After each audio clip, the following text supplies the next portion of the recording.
can speak anything. I can speak anything. When you Congress people and your leaders, higher level leaders can speak anything about Narendra Modi ji and Draupadi Murmu ji without any respect. You don't have the right to come here and talk about respect. Okay? If you want to take the respect, पहले तो सीखो, देने के सीखो. कुछ Let me answer. They are not targeting individual. నాకు సంబంధం లేదు. తను చెప్పిన పాయింట్స్ కి we have answers. Because if they have to target the country. Mic is yours. Now the mic is yours. Mic is in your hand. మీ చేతిలోనే ఉంది. మిమ్మల్ని ఆపేటోళ్ళు ఎవరు లేరు ఇక్కడ. వీళ్ళు ఇన్ని సంవత్సరాలలో చూడని అభివృద్ధి 10 సంవత్సరాల్లో మేము చేసి చూపించామని అంటే దానికి వాళ్ళకి ఆన్సర్ దొరకదు. మళ్ళీ వాళ్ళు రామ మందిరం దగ్గరికి వెళ్తారు, మళ్ళీ బీజేపీ మీద మతం అని ముద్ర వేయడానికి ప్రయత్నం చేస్తారు, అంటే మైనారిటీ అపీస్మెంట్ పాలిటిక్స్ గురించి మాట్లాడతారు. ఇవన్నీ చేసేది కాంగ్రెస్ గవర్నమెంటే. వీళ్ళ గురించి వీళ్ళు మాట్లాడతారు ఏమంటే, ఈ అన్న చెప్తారు he is representing the entire bunch of people కాబట్టి నేను ఆన్సర్ చేయాలనుకుంటున్నా. డెమోక్రసీ గురించి వీళ్ళు మాట్లాడతారు.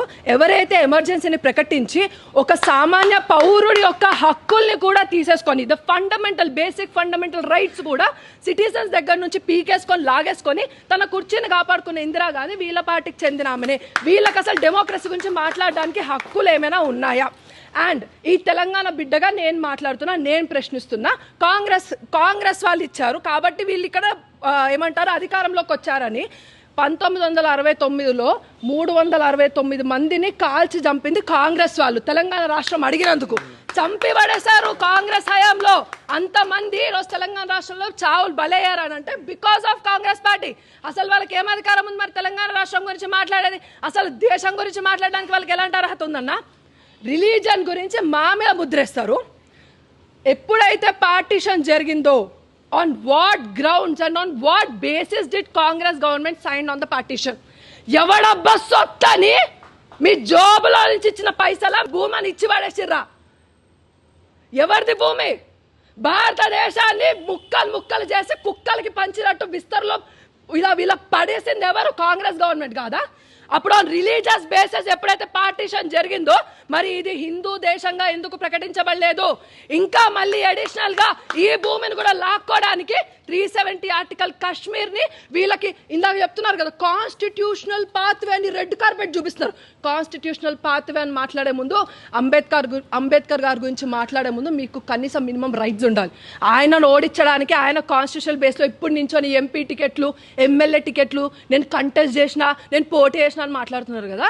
అది ఆయన రాసిన కాన్స్టిట్యూషన్ బేసిస్ అని మీరు మాట్లాడుతున్నప్పుడు అదే ఆయన నించున్నప్పుడు 3 సార్లు ఓడగొట్టడానికి ప్రయత్నం చేసింది కాంగ్రెస్ గవర్నమెంట్. అప్పుడేం మీకినారు మీరు మరే అని?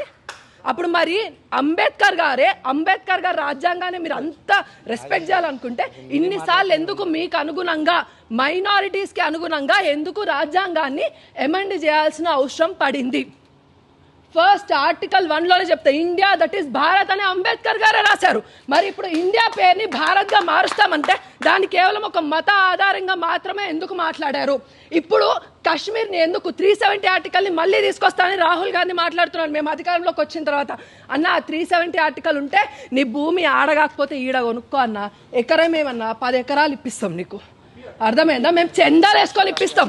నువ్వు అంత దీన స్థితిలో ఉంటే మేమందరం చందాలు వేసుకొని ఇప్పిస్తాం. But 55% of the Kashmir land is now in the control of Pakistan. ఎవడొబ్బ సత్తని రాసి ఇచ్చారు? అది క్వశ్చన్ చేయండి ఫస్ట్.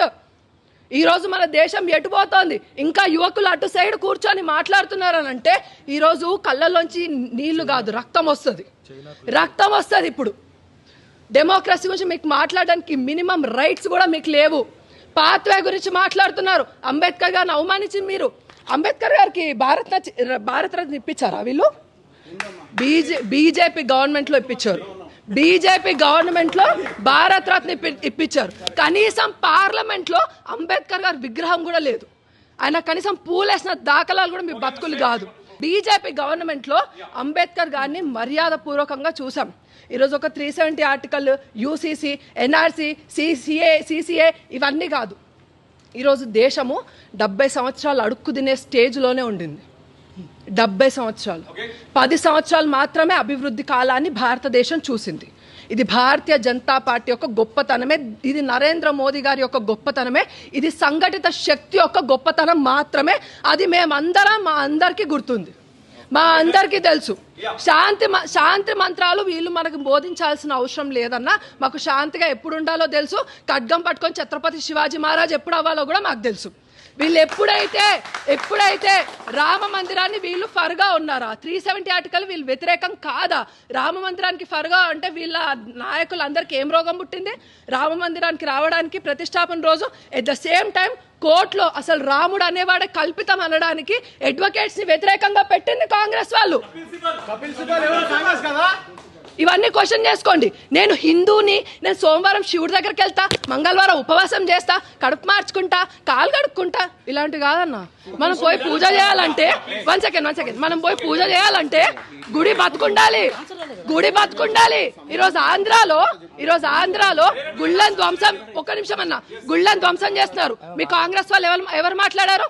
ఈరోజు బాబ్రీ మసీద్ డెమోలిషన్ గురించి మీరు మాట్లాడుతున్నారు, కానీ అంతకుముందు అక్కడ రామ మందిరాన్ని కూల్చి అక్కడ మసీద్ కట్టారనడానికి మీరు ఎందుకు ఒప్పుకోవట్లేదు? ఎప్పుడు మైనారిటీ అపీస్మెంట్ పాలిటిక్స్ ఇప్పటికైనా బంద్ చేయండి.